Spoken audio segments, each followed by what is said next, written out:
বিজেপির বড় ধাক্কা, আবারও উইকেট পড়ল বিজেপির।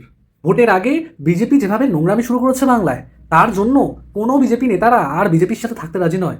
বহুদিনের বিজেপির সঙ্গী হুগলিতে বিজেপি নেতা সুরেশ সাউ, যিনি কিনা হুগলিতে বিজেপি দলের একজন স্তম্ভ, বিশাল বড় সংগঠন নিয়ে আজ অভিষেক বন্দ্যোপাধ্যায়ের সভা থেকে তিনি তৃণমূল কংগ্রেসে যোগদান করলেন বিজেপি ছেড়ে। তিনি বলছেন বিজেপি নাকি একটা কলুষিত দল, যে বিজেপি আগে ছিল সেই বিজেপি এখন আর নেই। এখনকার বিজেপি শুধুমাত্র বাংলা বিরোধিতা নিয়ে ব্যস্ত, বাংলার কি করে খারাপ করা যায়, বাংলার টাকা কি করে আটকে রাখা যায়, সেই সমস্ত কাজে ব্যস্ত আজকের দিনের বিজেপি। তাই এই বিজেপিতে আর নয়, মমতা বন্দ্যোপাধ্যায়ের উন্নয়নের কর্মযজ্ঞে সামিল হতে সুরেশ সাউ, হুগলির সুরেশ সাউ, বিজেপি নেতা সুরেশ সাউ আজ যোগদান করলেন তৃণমূল কংগ্রেসে। দেখুন সেই ভিডিও। সব জল্পনার অবসান, শেষমেশ চুচুড়া বিধানসভায় বিজেপির বড় ভাঙন।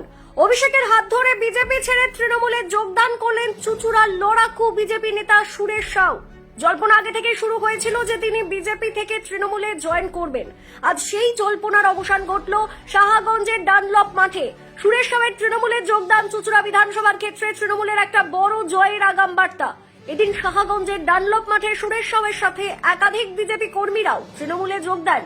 এক কথায় চুচুড়া বিধানসভার বিজেপির এই ভাঙন 2026-এর ভোটে জয়ের ব্যবধান অনেকটাই বাড়বে বলে মনে করছেন রাজনৈতিক মহল।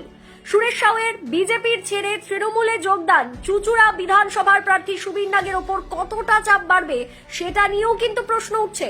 রাজনৈতিক মহলের একাংশের মতে সুরেশ সাউয়ের তৃণমূলে যোগদান চুচুড়ায় বিজেপি সংগঠনে ভাঙন আরও তীব্র করতে পারে এবং তার সরাসরি প্রভাব পড়তে পারে ভোটের ফলাফলেও। সব মিলিয়ে চুচুড়া বিধানসভায় এই রাজনৈতিক পরিবর্তন আগামী নির্বাচনের আগে সমীকরণ অনেকটাই বদলে দিতে পারে বলেই মত বিশেষজ্ঞদের।